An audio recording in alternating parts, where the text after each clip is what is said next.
బాధిత కుటుంబానికి పూర్తి స్థాయిలో న్యాయం జరిగే వరకు తమ పోరాటం ఆగదని Human Rights Protection Council of India Andhra Telangana రాష్ట్ర చైర్పర్సన్ కండవలి లక్ష్మి స్పష్టం చేశారు. ఈ సందర్భంగా దివాన్ చెరువుకు చెందిన కోమలి లక్ష్మి కుటుంబాన్ని పరామర్శించిన అనంతరం ఆమె ది రాజమండ్రి ప్రెస్ క్లబ్లో మీడియా సమావేశం నిర్వహించారు. ఈ సందర్భంగా ఆమె మాట్లాడుతూ బాధితులకు న్యాయం చేయడమే తమ లక్ష్యమని పేర్కొన్నారు. అవసరమైతే జాతీయ మానవ హక్కుల కమిషన్, జాతీయ ఆరోగ్య కమిషన్ను ఆశ్రయించడంలో పాటు కోర్టును కూడా ఆశ్రయించి చట్టబద్ధంగా పోరాటం కొనసాగిస్తామని వెల్లడించారు. దివాన్ చెరువుకు చెందిన కోమలి లక్ష్మి మాట్లాడుతూ వైసీపీ నాయకుడు ఎర్రంశెట్టి నాగు తన వద్ద నుంచి 2 సంవత్సరాల క్రితం 20 లక్షల రూపాయలు తీసుకొని వడ్డీ ఇస్తానని చెప్పారని, కొంతకాలం వడ్డీ చెల్లించిన తరువాత గత కొంతకాలంగా వడ్డీతో పాటు అసలు సొమ్ము కూడా ఇవ్వడం లేదని ఆరోపించారు. బాధిత కుటుంబానికి హ్యూమన్ రైట్స్ ప్రొటెక్షన్ కౌన్సిల్ అన్ని విధాలుగా అండగా ఉంటుందని, న్యాయ సహాయం అందించేందుకు సిద్ధంగా ఉన్నట్లు తెలిపారు. సమాజంలో ఇలాంటి ఘటనలు పునరావృతం కాకుండా ప్రజల్లో అవగాహన కల్పించే కార్యక్రమాలు చేపడతామని తెలిపారు. ఈ సందర్భంగా హ్యూమన్ ప్రొటెక్షన్ కౌన్సిల్ ఉపాధ్యక్షులు కృష్ణకుమారి బాధిత కుటుంబానికి ధైర్యం తెలిపారు.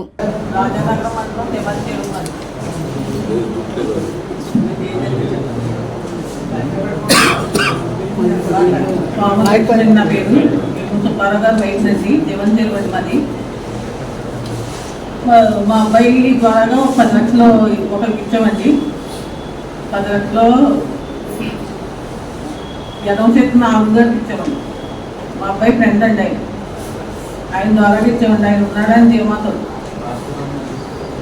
వడ్డీ కూడా ఆయన ఇచ్చాడండి 2 సంవత్సరాలు.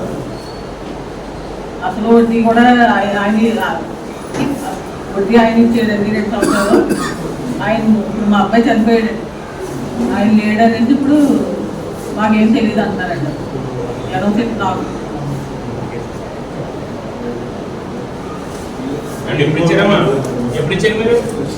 10 లక్షలు ఇచ్చామండి. వేరే డాక్యుమెంట్ ఇచ్చారండి. రాజానగరం మండలం దివాన్ చెరువు గ్రామం. నా పేరు Kandavali Lakshmi. Human Rights Protection Council of ఇండియాలో ఆంధ్ర తెలంగాణ మహిళా చైర్మన్గా పనిచేస్తున్నాను. అలాగే టీడీపీ జిల్లా ఎస్ఎస్ఎల్ సెక్రటరీగా కూడా పనిచేయడం జరుగుతుంది. పార్టీల కోసం కాదు, కానీ నా దివాన్ చెరువు గ్రామం నుండి ఒక మహిళ చాలా అన్యాయం అయ్యిందని మా హ్యూమన్ రైట్స్లో కంప్లైంట్ ఇవ్వడం జరిగింది. కోమలి లక్ష్మి అండి ఈవిడ పేరు. అయితే ఎర్రంశెట్టి నాగేశ్వరరావు గారు అనే వ్యక్తి వీళ్ళ కుమారుడు నాగు అంటారండి ఆయన్ని. వీళ్ళ కుమారుడు అంటే ఈవిడి రెండో భార్య అండి. వీళ్ళ భర్తకి ఫస్ట్ భార్యగా చనిపోతే ఈవిడ చేసుకుంటే పాప కొడుకు పుట్టారు. అయితే ఈలోగా ఫస్ట్ భార్య కొడుకుని ఫ్రెండ్ అండి అతను, నీ దగ్గర డబ్బు ఉంది కదమ్మా, పొలం అమ్మేసాము, ఆ డబ్బులు ఎర్రంశెట్టి నాగు అడుగుతున్నాడు అని చెప్తే 10 లక్షల రూపాయలు ఈవిడ ఇవ్వడం జరిగిందండి.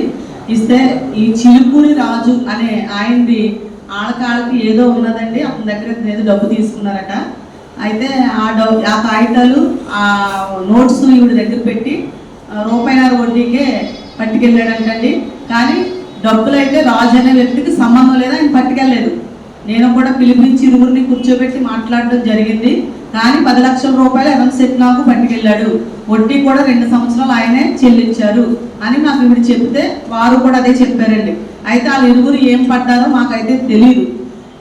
10 లక్షలు ఆయన నాగుగారే తీసుకొని వడ్డీ కూడా నాగుగారే చెల్లించి ఇప్పుడు నాకు తెలియదు, నాకు సంబంధం లేదు, కేసు వేసుకో, కోర్టుకి ఎక్కువ అంటే భర్త కోల్పోయి ఉన్నదండి. ఆవిడకి కూడా తింటానికి తిండి లేదు, రోడ్డును పడిపోయింది. కనీసం వడ్డీ ఇచ్చేటప్పుడు డబ్బులు తీసుకున్నప్పుడు నాకు ఆయన తీసుకొచ్చి చూపిస్తే నేను రాజు అనే వ్యక్తి మీద నేను చర్య తీసుకున్నాను. ఈ డాక్యుమెంట్ ఎందుకు ఇస్తున్నామని ఆవిడ చదివించి అడిగిందంటండి. అడిగితే వాళ్ళ అబ్బాయి గారు ఆయన ఫ్రెండ్ కాబట్టి నేను ఉన్నాను కదా ఇచ్చేస్తాలే, 2 నెలల్లో లేదా సంవత్సరంలోనూ వడ్డీ ఇస్తారంటే ఆ మాట మీద ఇవి ఇచ్చారని చెప్పారండి. దాని నిమిత్తం మేము నాగు గారిని పిలిపించి కూడా అడగడం జరిగింది. ఆయన కొంచెం రాంగ్గా మాట్లాడడం జరిగింది. అయితే ఇది human Rights Protection Council of India తరఫు నుంచి ఈవిడికి మా వంతు సపోర్టు చేయడం జరుగుతుంది. ఈవిడి మానవ హక్కుల కోర్టుకి అలాగే మహిళా కమిషన్కి అన్నింటికి పెట్టుకోవడం జరుగుతుంది. మా వంతు సహాయం ఈవిడికి ఫుల్ సపోర్ట్ చేయడం జరుగుతుంది. అయితే రాజు గారు అనే వ్యక్తిని కూడా పిలిచి అడిగాను, నాకు ఆ డబ్బులకి సంబంధం లేదు, నాకు ఇవ్వలేదమ్మా, నేను ఆయన దగ్గర తెచ్చుకున్న అమౌంట్ నా కాగితాలు ఆయన దగ్గర పెట్టాను తప్ప నేను ఈవిడ మొగం నేను ఎప్పుడు చూడలేదు, ఈవిడ నాకు తెలియదు అని చెప్పారు. ఈవిడ కూడా అదే చెప్తున్నారు. రాజు గారు మీకు తెలుసండి? తెలియదు. ఈవిడ కూడా అదే చెప్పారండి, ఆయన కూడా అదే చెప్పారు. నాగు అనే వ్యక్తే డబ్బులు తీసుకోవడం. ఎర్రశెట్టి నాగేశ్వరరావు గారైనా వైఎస్ఆర్సీపీలో ఉంటారు, కానీ ఏ పార్టీ వారైనా కాదు, కానీ ఇలాంటి మోసాలు ఎక్కడ చేయకూడదని నేను తెలియజేస్తున్నాను. మనం మానవ సమాజంలో బ్రతుకుతున్నాం, అన్నం తింటున్నాం, మోసాలు చేయకూడదు. మోసం చేయకుండా ఇలాంటి మహిళ అన్యాయం అయిపోకుండా మీరు ఏదైతే తీసుకున్నారో అది అందంగా ఇవ్వండి అని ఇంచుమించు వారం రోజులు మాట్లాడి వారికి సమయం ఇవ్వడం కూడా జరిగింది. కానీ నిన్న నైట్ వచ్చినప్పుడు వారి మాటలు అంతనా పొంతన లేకుండా మాట్లాడడం జరిగింది. దానిపై ప్రెస్ వారి ద్వారా నేను మాట్లాడతాను మేడం, నాకు ధైర్యం కూడా లేదు. చూసారు కదా ఎలా మాట్లాడుతుంది ఆవిడ, ధైర్యాన్ని కోల్పోయింది. భోజనానికి కూడా డబ్బులు లేవు. అలాగే వాళ్ళ అబ్బాయి పైకి లేదు, వాళ్ళ అబ్బాయి అండి, ఆ బాబు చదువుతున్నాడు, ఫీజు కట్టగా ఇంట్లోనే ఉంటున్నాడు. చాలా ఏడుస్తున్నారు, ఆ కుటుంబం రోడ్డున పడిపోయారు. ఆ బిడ్డకి న్యాయం జరిగేలాగా మేము పోరాటం చేయడం జరుగుతుంది. అలాగే వీడికి సపోర్ట్గా కూడా మా హ్యూమన్ రైట్స్ టీం అందరం కూడా ఈ రోజు రావడం జరిగింది. ఇది నేషనల్ వారీగా కూడా ఎంత దూరమైన వెళ్ళడం జరుగుతుంది. నేషనల్ ఎస్సీ కమిషన్కి కూడా మేము పెట్టడం జరుగుతుంది. ఈ వ్యక్తి పరిస్థితుల్లో మేము మానవ హక్కుల కోర్టు కర్నూలులో ఉందండి, కర్నూలు కూడా మేము అప్లై చేయడం జరుగుతుంది. ఈ సమస్యపై మేము పోరాటం చేస్తాము. ఇలాంటి మహిళ ఇంకెక్కడ అన్యాయం అయిపోకుండా మా వంతు కృషి మేము చేసి వీడికి సపోర్ట్గా ఉంటామని తెలియజేసుకుంటున్నాము. తర్వాత నా పేరు తాటిపాక రాజు అండి. నేను human Rights Protection Council of ఇండియాలో స్టేట్ డైరెక్టర్గా పనిచేస్తున్నానండి. అయితే ఈ సమస్య లక్ష్మి గారు, లక్ష్మి గారు మా దగ్గరికి మా హ్యూమన్ రైట్స్లోకి వచ్చిందని చెప్పి మమ్మల్ని కూడా పెట్టడం జరిగింది. తమ్ముడు ఇలా జరిగిందని చెప్పేసి నాకు సమస్య చెప్పగానే నేను రావడం జరిగిందండి. అయితే లక్ష్మి గారు ఎవరికైతే డబ్బులు ఇచ్చారో వాళ్ళ కొడుకు చనిపోవడం జరిగింది.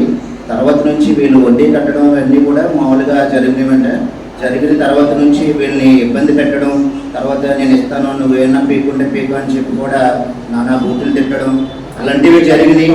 వ్యక్తిగతంగా ఇంకా లేనిపోని కూడా సృష్టించి మేము ఏదైనా చేయగలుగుతాం, డబ్బుతో కాదు రాజకీయ పరంగా కూడా మేము చేస్తామని చెప్పి ఈ బాధితురాలు ఎవరైతే ఉన్నారో వాళ్ళు కూడా వేధించడం జరిగింది.